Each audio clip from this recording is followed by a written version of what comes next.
Do bands still need labels in this day and age?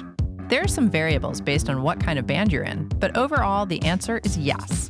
All bands need someone to do what a label does. Welcome to the Future of What? I'm your host, Portia Sabin, president of the independent record label Kill Rock Stars. On today's show, we're doing a special Music Industry 101 roundtable about record labels. We'll talk to 3 label heads about what they do and why it's important to bands, how they sign artists, and more. It's all coming up on The Future of What? Can I have a taste of your ice cream? Can I lick the crumbs from your table? Can I interfere in your crisis? No. You're listening to The Future of What? We're talking to John Shepsky of Fluff and Gravy Records, Aaron Miola of Tender Loving Empire, and Blake Hickman of Good Cheer Records. You guys, welcome to The Future of What? Thanks for having us. Thanks. Yeah, I'm so glad you're here. So, as you heard in the intro, we are going to talk about what do labels do and are they still relevant? And I say yes. Does anybody disagree? Let's just get this out there right at the beginning. Nobody disagrees. No.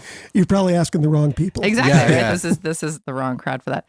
So, let's talk about all the things that we do as record labels. First of all, why don't you guys tell us how long? I know, Aaron, you're new to your post. This is... Yeah, I've been at Tender Living Empire now for about 4 months, so it's pretty fresh, but I ran a small electronic imprint outside of that called Dropping Gems beforehand and had been in the artist management world, and I feel like all that kind of helped lead up to Tender Living Empire. Absolutely. And John, you've been doing Fluff and Gravy for a while. Yeah, this is going to be, in November, this will be 5 years for us. So we're Excellent. reaching a milestone. Very cool.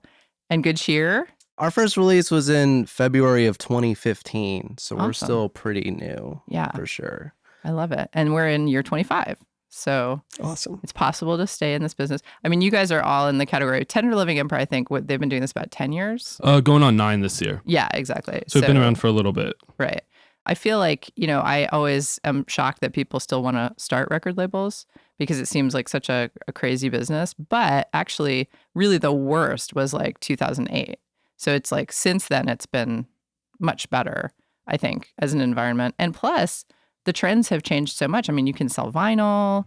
You can, if you're doing like, let's say an electronic label, you can do a lot of digital stuff very successfully. So it's not quite the like bleak marketplace that it was. One thing I've really been coming around to is streaming too. I kind of didn't want to touch it with a 10-foot pole for a while, and recently it's really becoming something that matters. Yeah, absolutely. So in your year of running a label, what have you guys found to be some of the hardest things about running a label? As a startup, finding money is probably the biggest challenge. I would say just like finding resources in general. We've done everything we've done with like literally no distribution. And so it is like a thing where there's 100 orders on our Bandcamp and we have to pack and ship all those by hand. And so trying to find, more resources so it's kind of more of a manageable thing, kind of compartment in our adult lives is kind of our constant goal, I guess. I think really, the most difficult thing for me is managing expectations that artists have. Like, they're going to get signed to a record label and all of a sudden they're going to start selling thousands of records. Right. They've just some local band and they need to be on a record label and everything's going to change for them. And that's obviously we all know is not the case. Right. And also the expectation that, it takes time to do this right. And when I tell an artist that, I need their finished album with artwork 4 to 5 months before their release date, they're incredulous. They can't believe they're like, they've made this great work of art and they want to get it out to the public and then they have to sit on it for 6 months. Right. And that's difficult. And that's something that's, it's never not been the case. I think because of vinyl turnaround times lately, it seems to have gotten longer. But I remember when we made the Gossip record, Standing in the Way of Control, we made that record in 2005, April of 2005, and we didn't release it till January of 2006. We made the band sit on it because in those days, January was a much better release date. Kill Rock Stars had a full slate that year. We didn't want it. We knew it was a great record. We didn't want it to drop into the void and disappear. So we were like, we're waiting on this till January. And they were like, we are in a band. We have no jobs. Like, what do we do? Right. So we paid their rent. We just paid their rent for them for the however many months that was because we're just like, dudes, sorry, like get a temporary job at the coffee shop to eat, whatever you need to do. But like, this is the way that this is going to be successful. It's like we had that plan. And that's, I think, part of what a record label can do for a band. You know, it's more heads on the same problem, right? It's more vision. It's more people getting together and saying, you want to achieve X, let's talk about how we do that, right? And most of the time you have some expertise in that. You have some years under your belt of actually releasing records, and you know how to do it. So one of the things that record labels can offer to bands is that knowledge, is knowledge of the music industry, understanding of how to do a release properly. Now, when you're just getting started, let's say with Good Cheer, how do you sort of approach that? What do you I mean, obviously something compelled you to decide to start a record label. It sounds like a cliche, but it really was something that Mo, who's the guy I run the label with, we kind of fell into it where there was a band called Mr. Bones that we really loved, and they had a tape that no one really noticed when it came out. And so we just reissued it on cassette and started a label just for that band. After we did that, we were approached by another band and we worked with them. And then we did a project that Mo did last year. It was an EP. And then as we're doing this, it's just one of those things where there's a lot of, I guess, unusual facets of my personality to why it's really the most fun I've ever had is like running this label. And so as it's getting up and running, I can kind of see the potential of like, maybe this is something we can do for a while and see how this goes. I mean, it's gotten to a point where, our first release was like this tape that got some like little local press. And then basically a year later, we had a record that got reviewed by Pitchfork and it was on NPR and all these places. And so it's been just like a really fun stretch here. So yeah, basically we just did it because it felt right. It's just one of those things where like if there's an opportunity, there's a lot of times where for both of us, there's been kind of opportunities that have come along that we haven't pursued. And so I guess this time for both of us, we were just both in the right place to just really go for it. And that's what we've done to this point. How did you guys all figure out, like, I think when people start record labels, often there's a lot of trial and error. Like you try something and then it's sort of like, oh, well, that didn't work. Or, oh, hey, that worked. What do you do? Do you call people do you, how do you find out what the right next step is? For me, it really has been a lot of trial and error. I didn't really know a whole lot of people in the business other than bands. I didn't know a lot of people that worked the label side. And it was very similar. Fluff and Gravy was really born to put out one band's record, and it just kind of blew up from there. We're on our 33rd release coming up now. But it was really born to just release one band's record, and I had no idea what I was doing other than I really loved the music and I was passionate about it, and I was driven to get it out there. And there were plenty of things that we did in the first couple of years that I would never do again, and that didn't make sense. We dumped a lot of money into things that we didn't need to dump money into. Mm-hmm. For instance, at this point, I do all my own press. I don't hire out press anymore. And there's a lot of great PR firms out there that do terrific work. But for us, we were taking out press campaigns for local bands and things like that, just things that just didn't make sense. And It was really a lot of trial and error. Yes, absolutely.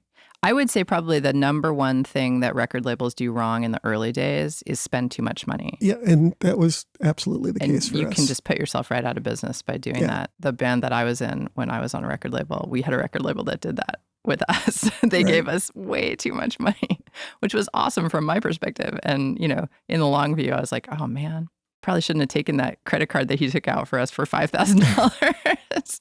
That's crazy. Just so we could go on tour with a $5,000 credit card. That was crazy. We had, I will say to our credit, we had a band actually ask us to buy them a van and we didn't do it. Wise. Smart. Yeah. Very wise. Right, because then who owns it? And then they break up and then they own it. Exactly. And you guys are out, $40,000 or whatever. Yeah. I think early on, one thing that a lot of labels have is time, and it's easy to use that time reaching out to people and doing stuff. And, in turn, being really passionate about stuff helps engage other people and make them pay attention to what you're doing. And then over time, you get busier with projects, your bands get successful, which is what should happen. But I think early on, passion and time are kind of like the two big things that went into it for Tender Loving Empire and for Dropping Gems. Yeah, yeah. And Tender Living Empire is in a great position because they also have a retail store and the whole other business. Yeah. So one thing is that's awesome. really unique about Tender Living Empire is I say we have like a fifth extremity kind of, because most labels have distribution and internet sales and, these kind of more traditional routes to sell music. But we also have 3 retail stores in Portland, which really help expose our music to a lot of people that might not otherwise find it, both tourists and locals. Yeah, absolutely. And do all your releases go into the stores? Yeah, all of our releases go into the stores as well as other Portland labels releases. Mostly it's Northwest centric though. Right. Now, how many releases a year, since you've only been there 4 months, maybe you don't know the answer to this, but how many releases per year are you guys looking at generally doing? Generally 4 to 5. This year's a little slower for us, partly because I'm coming in and we're finishing up some other projects, but about 4 to 5. And one thing that's been interesting about Tender Loving Empire coming in here is, all the releases have to be of a certain scale. And, I came into record label work doing stuff on a small scale and kind of a DIY approach, which is awesome. And Tender Loving Empire is able to really provide support to artists in a way that smaller labels sometimes can't. So that's been an interesting transition too, figuring out, what kind of fits the mold of us being able to help the most. Right. John, how about you guys? How many releases do you usually try to do a year? It's about the same. It's 4 to 6. We're a small label. It's myself, and then I've got a partner, but he's also got a full-time job, and so he basically runs a lot of the social media and does a lot of photography and some graphic design for us. So it's the day-to-day operations largely fall on me, and I can't handle more than 4 to 6 a year. Definitely. And I want to ask you too, how many you're thinking of? For this year, we're doing 10 things. I mean, I would mention the majority of those are just like cassette and digital, where we only did 1 record this year. So, And what do you think it'll be in the future? Do you have like a projection? yeah, I think that's probably what we'll do for the next year as well, unless something really crazy happens with some kind of distribution thing. Vinyl is just, it takes so much time and is so expensive on the front end that, at least from where we're at, wanting to be sustainable and, like you were saying, not go out of business before we get things started, I think, we'll stick to just like the 1, maybe 2 vinyl records and then cassette releases. Because for our audience, that's really something that is a really good fit, is just doing like the digital cassette thing. Yeah.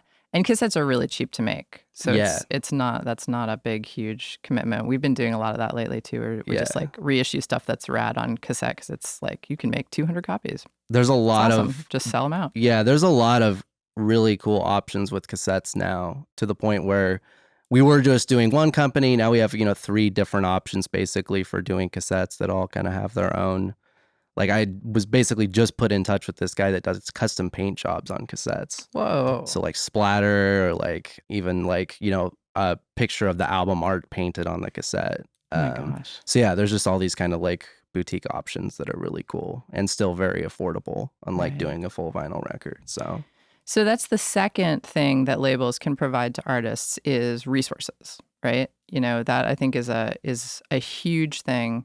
We can provide money, but I said first, the thing we can provide is expertise, knowledge.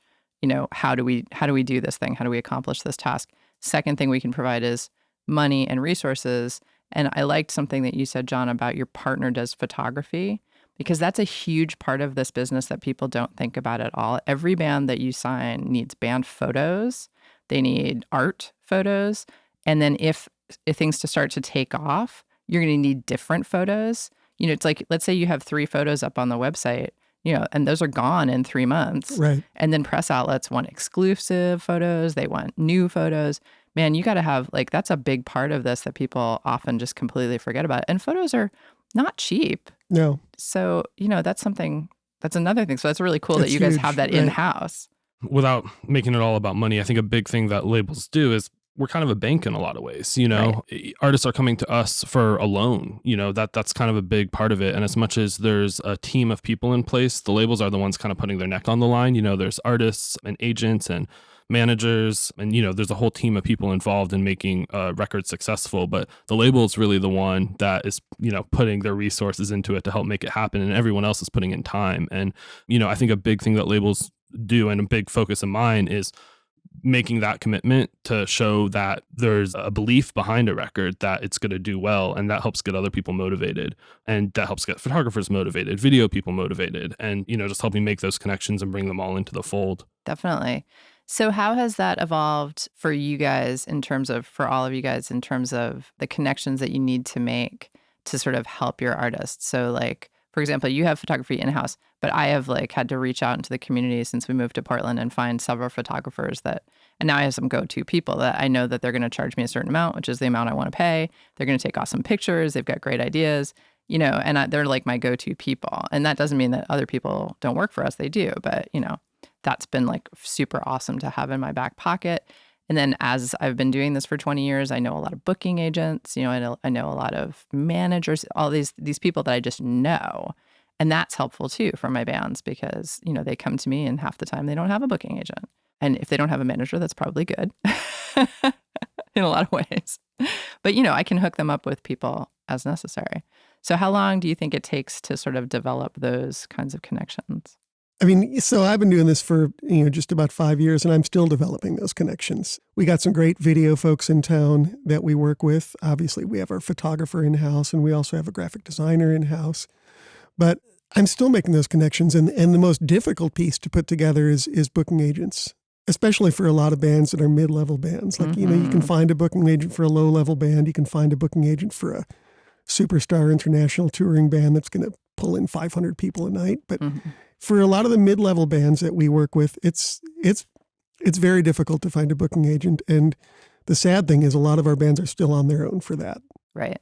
Yeah. And that's a big piece for the band. Yeah. I think a big part of that too is just the consolidation and all the crazy stuff that's happening in the booking world too. There's so many agencies getting bought up by another, and it's turned into almost like a startup culture sort of thing where like a new agency will form, they'll book all these hot acts and then they'll get swallowed up by a bigger agency. And it's really tough. Even some of our really established acts that have, great touring histories, things happen with their old booking agent, and then it's really tough to get a new one. Even, being a mid to higher level act, it's still no given that you're going to have an awesome agent, and you really just have to have the right person. And one thing I always say about a booking agent is it doesn't need to be someone you like, it just needs to be someone that's going to like put in the time and really hustle for you. And finding the right people's challenging. And I think that's probably the most challenging thing recently for me when working with artists to set up a team, finding a manager, finding people to do, visual and, audio work on a record is one thing, but finding a booking agent is really tough. And that's how artists are going to make a lot of their money. Definitely. And sometimes you can gauge how well an artist is going to do by how easy it is to get them a booking agent. It's true. Because that just happened with me with Summer Cannibals. I got them a booking agent like from a cold email, which hasn't happened in like 8 years. I couldn't believe it. I was like, oh, but I mean, they're a great band and they're great live. So it's like, it made sense, but I was still just blown away. I was like, wow, that's really hard to imagine happening. But I'm so happy. That being said, one thing about labels with booking agents is, it's one thing for a band to hit up an agent cold, which, you're probably not going to get a response. And even as a label, we don't always get a response doing that. Right. But again, by a label showing that, hey, we're investing in this, can you invest in this with us? And on a time side of things, that can lend a lot to the conversation. Absolutely. I belong to a cynical savior. My belly has been fed too much of his bait. I may have lost all of my reason. So I could love the way that I can. So I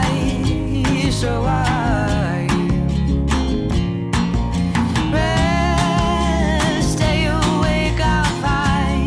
Got every juvenile in my mind, and I can taste fate in my mouth like a copper from the ground.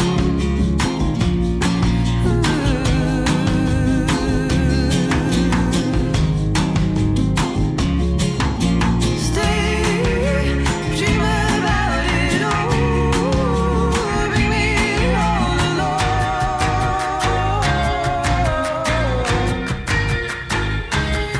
You are your soul, spirit,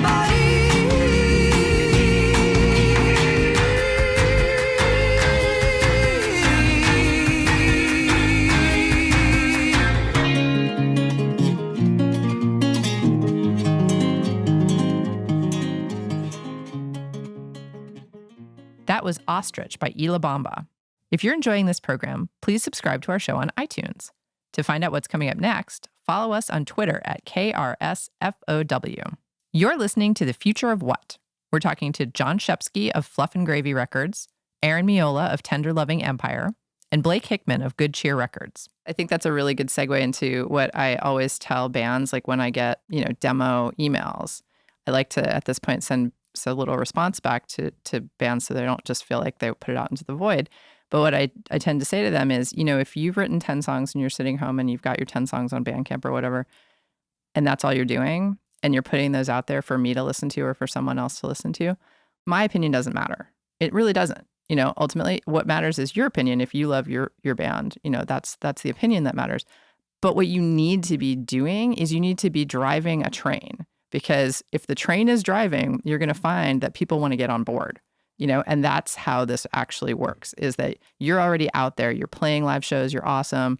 You're playing with cool other bands. They're telling people about you. You're making tons of fans, and you're like looking like you're going to do this by yourself. And then that's when the people who are like at labels and management and people like that are like, hey, wait, hold on. I want to get a piece of this train. Would you guys agree that that's sort of how it's been? Very much so. Because I find that that's a tough thing for bands. It's like they really want the label to be some sort of door that if they can open it and pass through, then they're done working. Right. And I keep trying to make it clear, like, no, it's the beginning of working. Yeah, I mean, it's a big cosign. Yeah. It's a big deal to get a label to commit our resources. Like you said, we're the risk takers of the music industry. We're saying, here's our money. Thunk. Please, use it wisely and don't break up. Yeah, I mean, almost, I feel like where we're at now, it's like we're a gatekeeper of sorts. But then once we get through the gate, there's like 20 other gates. Exactly. And we both, like, I don't know what to do either, but let's just see what works. I don't know. That's at least where we're at in the curve. And to our end, we're like a DIY scene label at this point. So we haven't had any success with booking agents. There's only been a couple acts that we've even tried with, just because Mo, who I run the label with, he's been booking punk shows in Portland since he was 15 years old. And he has this massive list of contacts all throughout the country of people who will book DIY shows in cafes and bookshops and houses and kind of that tier of touring, to where, he booked his first US tour that's happening this fall just on, entirely like DIY scale. So we're not to the booking agent level yet. I think we will be with a few of our acts, hopefully eventually, but we can provide, all these like, to where we can help a band, put together a 20-date West Coast tour that they can make money on and sell product to. And, that's something that we definitely notice. Even though it's not a booking agent booking the tour, I can still point to, we're selling tapes in, these places that I know our bands have been to, so that we weren't before. So. And that's critical too, because you're providing them with a really helpful resource in doing that. I mean, I did that with my first bands in management. I mean, I booked the first 3 tours, one of the bands that I worked with, and I was nobody. I was just I was like a person who had been in a band that was on a label and had toured, and that's right. it. And just using that as my experience, I was helping these other bands try to get somewhere. And the thing is, it doesn't matter who books your tour, honestly. It really matters that you go on a tour and that you go back. Right. Because that is how you build a following in a market, and I think that's a critical piece that bands really need to understand. You got to do the work. You got to put in the work. And people like us are not necessarily that interested. I mean, people like us are sadly two-faced, though, because we also really love music. So sometimes you fall in love and you're like, oh, I'm totally going to do this, even though like all the warning signs are there that I should really not do this. And this is a really bad idea. You just do it anyway because you're like, I love that record so much, or like, I really want to help this band. Then they break up and don't go on tour, or, whatever. Or you buy them a van and they break up. Yeah.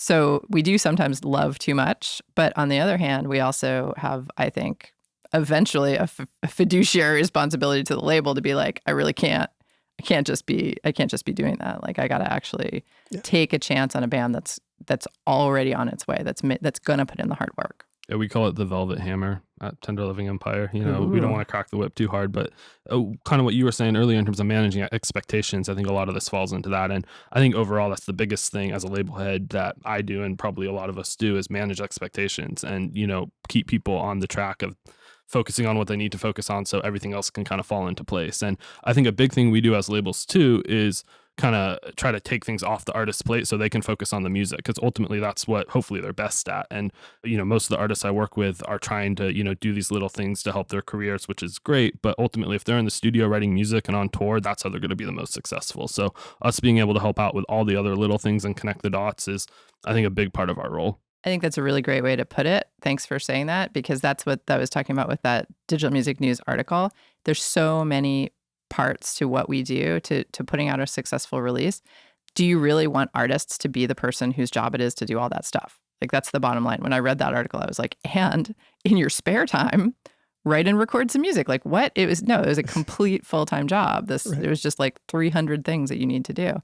I mean, even from like writing a decent bio. Yeah. Not everyone's great at writing. You know, not everyone can really figure out how to do that. For years, we would hire people at Kill Rock Stars based on the band, like somebody cool that they knew or somebody that loved, you know, we knew was a fan, to write the bio. And it wouldn't cost a whole lot of money, but it was super cool to have like a well-written bio by someone who was a genuine fan of the band.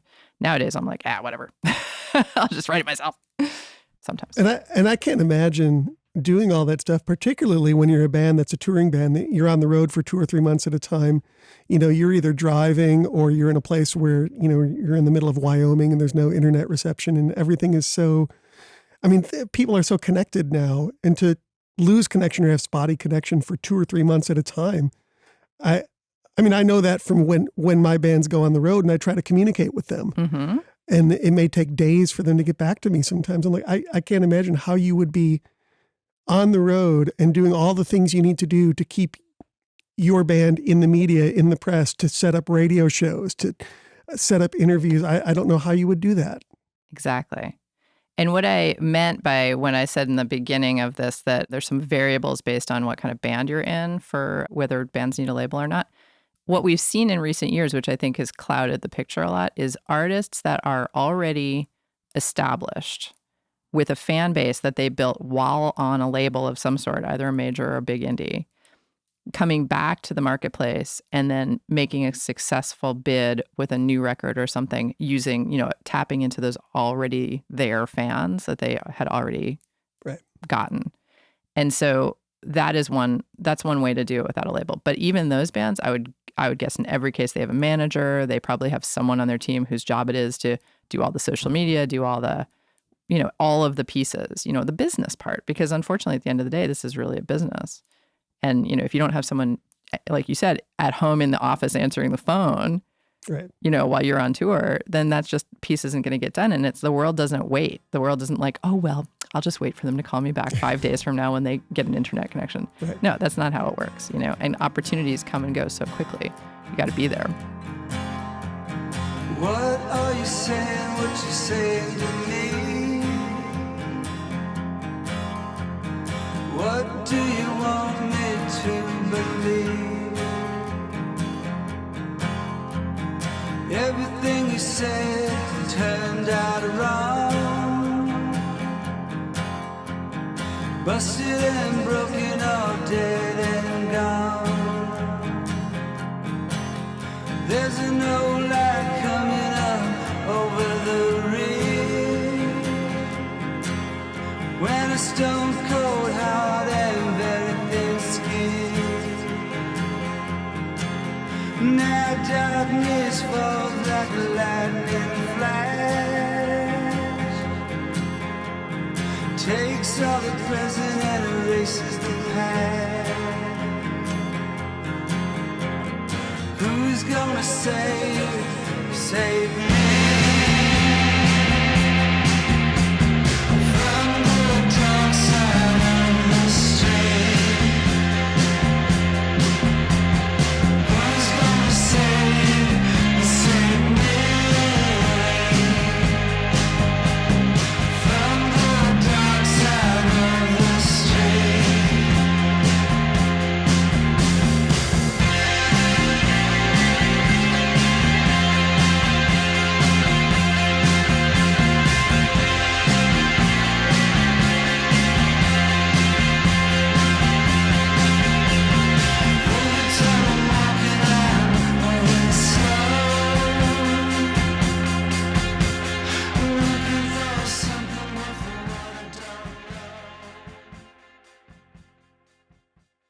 That was Save Me by Fernando. You're listening to The Future of What? If you're enjoying this program, like us on Facebook and become a subscriber on iTunes. We're talking to John Shepsky of Fluff and Gravy Records, Aaron Miola of Tender Loving Empire, and Blake Hickman of Good Cheer Records. So another thing I want to ask you guys about, especially, starting out. So one thing for labels is, you're like, I love this band. I'm going to put this band out, and you put out the record, and then you do that for a while. And then you're like, everybody should know about this band, not just my local, people in my town. So the next step is trying to get national distribution, right? So how do we do that? How do we get national distribution? I was hoping someone would tell me how to do that here today, because I don't know. Have you guys tried? Yeah, we have. I've sent a lot of feelers out, and I know I'm talking to the right people because I work at a record store, and so I know that this is actually this person's email address. I've tried to be creative about it. I mean, we haven't had anything take yet. I think it's just because we're so still very young, and I assume, don't want to take a chance when we have only been around for a year and a half or whatever. So yeah, no, we have not had any luck with that. We've had a lot more luck with national press than national distribution. So, and I think distro is probably one of those pieces that has also changed with the times. Since the big crash of the music industry, I think distribution companies are probably also very wary, and they're like, oh my gosh, we have to conserve our resources. We can't just pull every cool label that we see into the fold, because what if, we were with Touch and Go in 2009 when they went out of business. And that's exactly the worst case scenario of being a distributor, because you're beholden to both the record stores and the labels. So it's like a lot of people need a piece of your action when you're a distributor. How about you, John? It took us a couple of years. We work with Burnside now, and then the nice thing about Burnside is they're local, so I don't have to pay to ship my records to them, and also they're passionate about us and what we're doing, and they may not be the most powerful distribution company in the States, but they're passionate about us, and that goes a long way, rather than being part of some other distribution group where we're 1,500 miles away from them and we've never had face-to-face contact and they don't know who we are and we're at the bottom rung. So that's worked out well for us. It took us really a couple of years before we started to work with them. And lately, we've been partnering with a record label in the UK, which has really done a lot for us over the past year or so. We've partnered with them for 3 different records for basically 3 of our last 4 releases.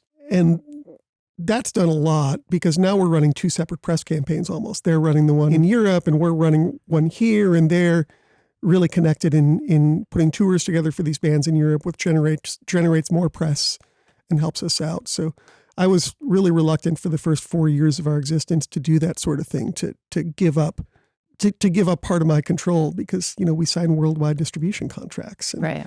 to sign part of that over to somebody who I don't know. But that's worked really well for us over the last year.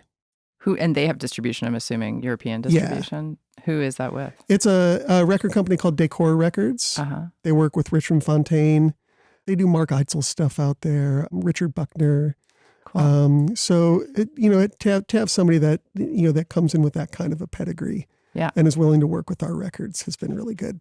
Very cool. So Tender Loving Empire works with ADA, which was a relationship that's been established, I want to say about 4 years ago, but they're absolutely incredible. I actually just a week or 2 ago was down there and I met with them in person for the first time, but it's a little bit different from what you guys are talking about. But ADA is a subset of Warner, and they have an incredible team of people that really work releases. And it's kind of incredible to see the machine and what they bring to the table with that. There's people that specialize in just the relationships with iTunes and Spotify, and people that specialize in back catalog and getting sales up for that stuff. And, they really bring a lot to the table. That being said, it's not the easiest thing as a small label to get into a spot like that. And, I think it took a hit record to make that a viable thing. And in our case, it was Typhoon. But I think one thing as a DIY or smaller label that some of these, mid-tier to higher tier distro spots look for is a plan. And when you don't have an extreme amount of funding, and when, you don't know what your next artist is going to be, it's hard to be planning out. And one thing I think a lot of distributors look for is, a 6 month to, if not 4-year plan of what do you have coming up? Because ultimately they need to be able to relay that on to their partners and all the people that are going to be working for you on their team. So that's, I think, one big thing that they're looking for at a larger distribution spot. Definitely. I think you're right. I think that's true. And I think that because of the limited number of distribution options in America, that people can be pickier.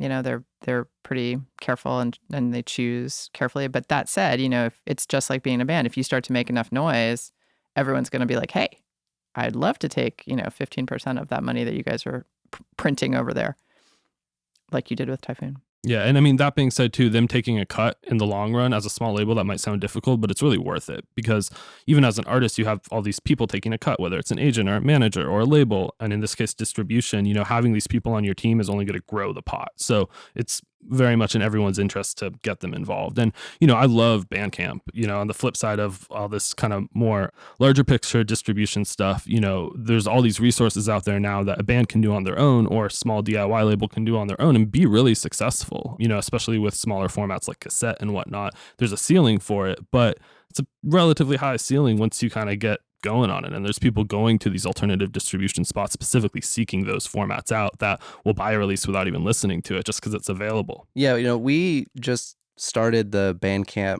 subscription thing, and it's been great. Like, it's great to have just like these people that say, like, I'm a supporter of this label. We have 2 tiers. One is like digital, one is someone that will get, all of our tapes, which ends up being like once a month.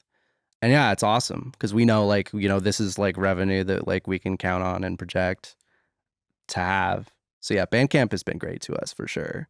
I am tired of like packing orders and standing at the post office, but yeah, I mean, it's been great. So you're still doing your own packing and shipping? Yeah. Do you guys have a department for that? Do you do it No, I yourselves? still do packing and shipping. Luckily, I've got a 11-year-old and an 8-year-old at home, and that's our packing and shipping department. See, my son is 5, so it's too early for him yet. It's fun to stick things on envelopes for kids. Yeah. It's totally true. And plus, then people love it when they get the envelope because they're like, what? It's all wonky and cool. We had our 8-year-old for a while when we were shipping vinyl. She eventually got tired of it, but in the cardboard that you would pack in with the record, she would draw a custom piece of art on each piece of cardboard. So she would spend like every week, she would draw like 30 or 40 of those things. Whoa. And she finally got tired of it. Yeah, that's pretty cool for those people. Oh my gosh. And what about TLE? You guys have a packing department? We do. A lot of our stuff is getting put through ADA at this point and AEC, which is a one-stop. But we also take orders on our website and ship stuff out every day. And we have an operations person and interns in the office who help out with that. So do you guys have a warehouse? Oh, no. We have a office that we're outgrowing right now. But we have most of our inventory in a stock room at our office. Yeah. Because we had that for years and years and years. It was only just the last 4 years, I think, that I finally outsourced to another company in Kansas that does all of our mail order stuff. But ultimately, it made my life a lot easier because, we were paying for a warehouse, insurance for the warehouse, salaries for the people, phone, fax, Right. whatever, internet, all of those costs. And now they just take a set amount, boom, a percentage, and we just get checks in the mail. I like that better at this point. Yeah. My 2 cents about warehousing. Although I think, it's a scale thing. Like, you can still do it. And then maybe you can get an intern pretty soon. We And have make an them do intern, it. actually. She's great. Yeah, speaking of bios, she's written just some of our latest ones. They're really good. That's something that I've gotten a lot of positive feedback, is just how good our bios are. They're very long, though. But I think that it almost works to our advantage because they're used to seeing like the 3 to 5 sentence thing. And so when they get something longer, I don't know. Anyway, yeah, we do have an intern, Cool. but maybe we'll get more interns. I don't know.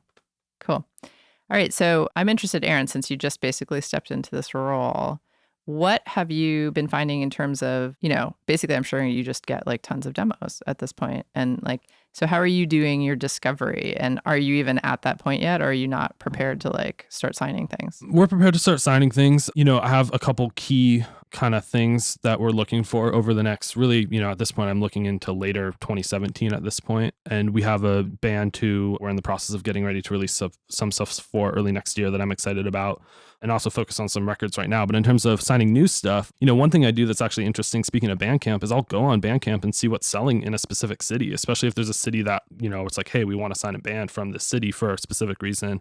I'll see what's selling. And that's like an awesome thing about Bandcamp is you can go on there and do that.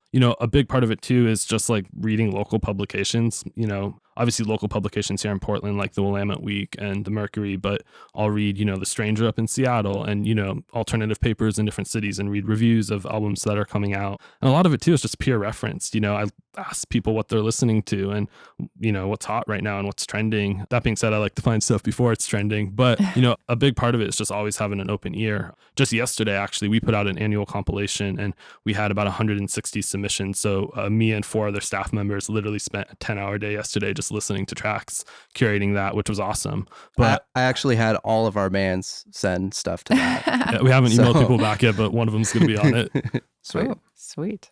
That's very cool. John? You know, we get probably 3 or 4 submissions a week, and we're a small label. And honestly, and I feel awful saying this, I do not have time to listen to 4 submissions a week.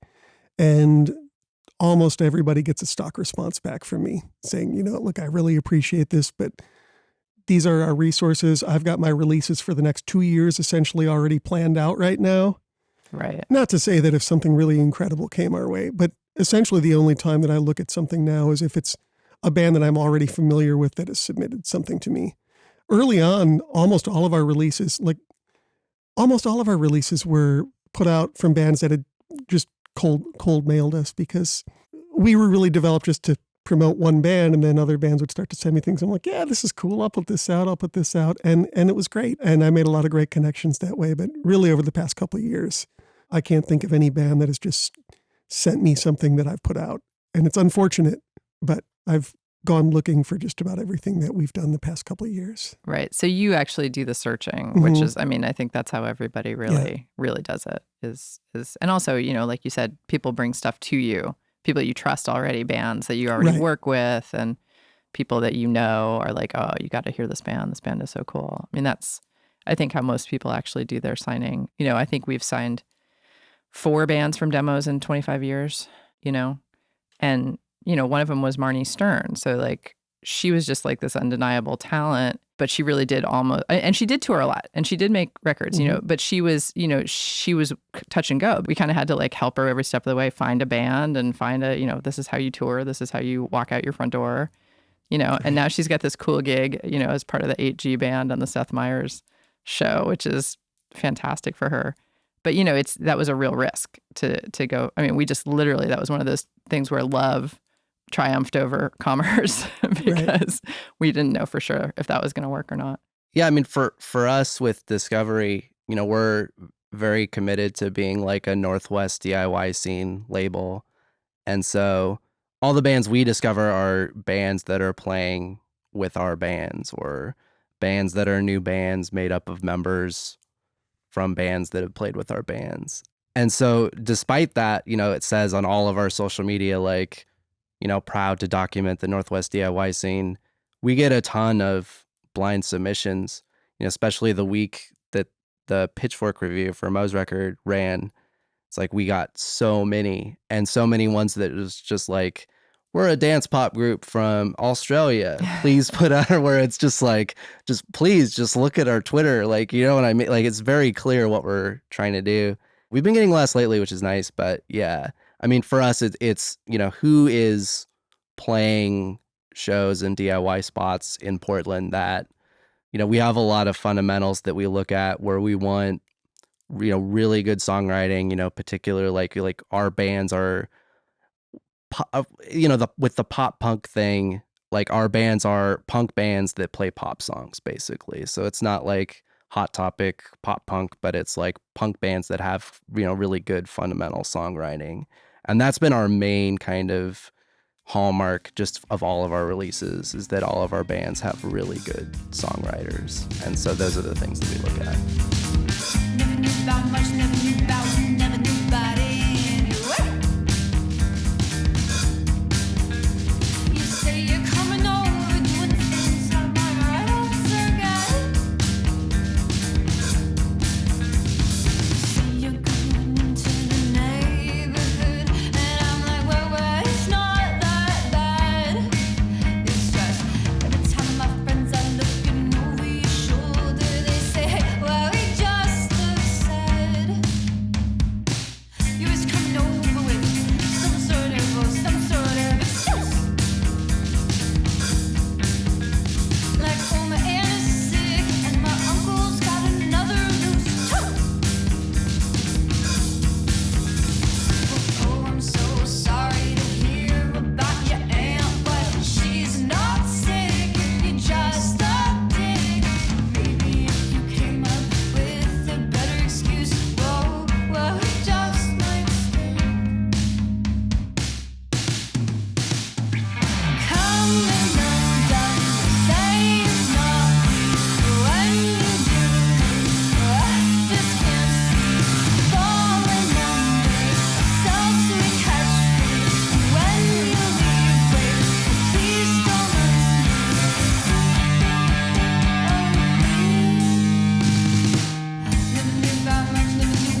That was Crossfade by Naked Hour. You're listening to The Future of What? We're talking to John Shepsky of Fluff and Gravy Records, Aaron Miola of Tender Loving Empire, and Blake Hickman of Good Cheer Records. Okay, so I have one businessy question here. How did you guys figure out what kind of a contract you wanted to give your artists, or do you not work with a contract? Tender Loving Empire works with contracts, but that being said, each one's a little bit different. We usually kind of have a starting template, and we'll start with a term sheet that just kind of lays out kind of the basics of what everyone's trying to accomplish, and then that will turn into a contract. But each situation's a little bit different, so there isn't like a totally standard thing. That being said, we have a contract from a lawyer that we edit for each one to fit the situation. That's pretty similar to what we do. We work with a local lawyer here in town, and he's been with us from the beginning, and he drafted our first contract. And I pretty much just send that template to every band that I'm trying to work with. And it gets kind of finessed a little bit for each band. But for the most part, it's pretty standard. I don't like doing one-off records because I don't see that. And that's not really very common in this day and age. And like I need at least 2 records because in my mind, I'm not putting out a record. I'm supporting a band. Mm-hmm. And the work that I do for this record is going to snowball into the next record, hopefully.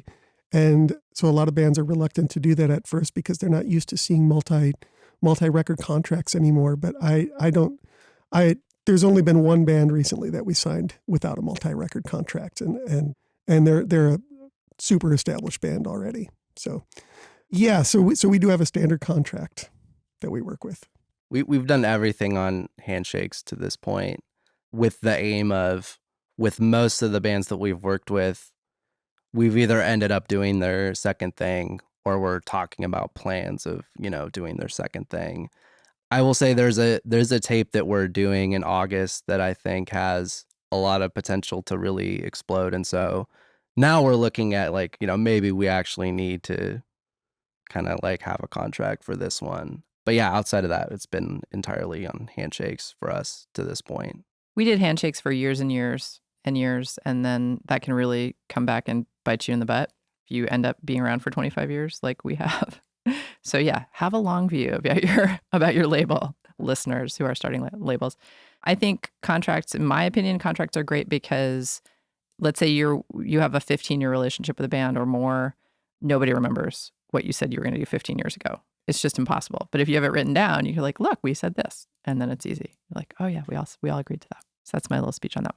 So are there any other functions that you guys have that you provide for your artists besides the label services? Yeah. So, I mean, one of the things that has really kept us going, especially early on when the label was just losing a lot of money. I've got a recording studio. We were able to basically offer the service of recording the record versus paying another studio to record it. And also it's a public studio that's open to the public. So when, if it's a slow time for the label, I'm making a little bit of money, at least on the side, by having clients come in and record albums. That's been a huge part to what we're doing. And also, one other thing that's really kind of kept us going is merch other than records. We don't do a 360 contract with bands, but we've got, patches and hats and T-shirts and bags and all kinds of stuff. And honestly, right now, this hat that I'm wearing is our biggest selling item right now. It's and it really does help us to reinvest that money into music.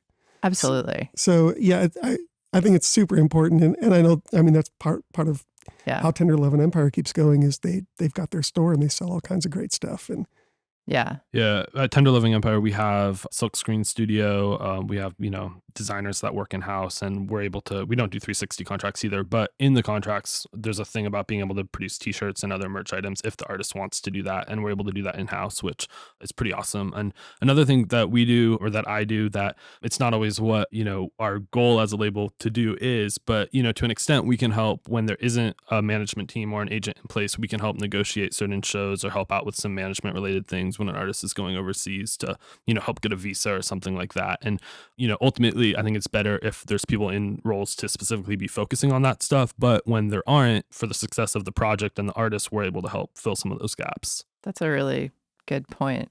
I really think that those models are genius. I think that's the way it should be, especially these days, because there has to be capital coming in from somewhere in order to continue to actually put out releases.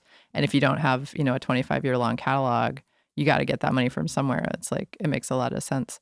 And I always say to people in interviews, the reason that majors are different from indies ultimately is because majors also have movie studios and hardware companies. Sony is a hardware company. It's not a music business. And all we sell is these little crummy MP3s. And when that's your only business, you're on a very different footing from these other corporations that can crush us with a thought. And on that note, did anyone have anything else they want to say or ask or advice they want to give for people starting labels or bands trying to get on a label? I think early on, one big lesson I learned is just to be clear and concise, because like a lot of the people you're going to email and hit up about stuff are getting, 50 other things very similar to yours. So being really direct and being able to put yourself in the shoes of the people you're emailing, I think is really important, which is kind of a given. But I think it took me, several months, if not a year or two early on to kind of realize that whether it's press or, hitting up people for distribution or whatever it is, you just want to sound confident in what you're doing. Cool. I mean, I would say for us, probably the thing I'm like most proud about with our label is just like how diverse our roster is in terms of, we've put out a lot of records from bands that have women in them and bands that have LGBT members. And yeah, I just feel like if you're running a label in 2016 and you're only putting out records by like white, straight CIS dudes, you're doing something wrong. So I would just say like that's probably the thing I'm most proud of about our label, and the thing that like I would encourage other labels to do is to just make an effort to be inclusive. Rad. I think really it's all about, or at least what's worked for us. Coming into this, we didn't really have the relationships, but one thing that we had is a genuine love for what we're doing. Speaking for myself and my partner, Chad, and our artists, I think being genuine goes a long way, and it shows. When it shows in your art, it shows in how you present yourself to publicists and journalists and things like that. So I think that's really what ties everyone on our roster together. We kind of get pegged as an Americana label, which is something that I cringe at. But it's a category and a term that people think that they understand, and that's what they call us. And sure, I mean, we do a lot of indie folk stuff. We do a lot of roots stuff, but we also do, we also have garage rock and we have indie rock stuff on our label. And really what, to me, ties it all together is just these people are genuine, organic songwriters. And that's, I think, what has really carried us this far is just having it all on the table and being honest and straight about everything. Excellent final words. So Aaron, John, and Blake, thank you guys so much for being with us on The Future of What. Yeah, Thank you. Thank you. And that's our show. The music we played today was used by permission. You heard Ila Bamba, Fernando, Naked Hour, and of course our theme song, Mind Your Own Business by the Delta 5. Subscribe to our podcast on iTunes. For more info on this topic that we spoke about today, pick up Vortex Magazine or find them online at vrtxmag.com. For more info on our shows, check out our website at killrockstars.com/thefutureofwhat. Our program was engineered by Brent Asbury at Beta Petrol and is produced by Will Watts and Anna McLean. I'm Portia Sabin, president of Kill Rock Stars. See you next week.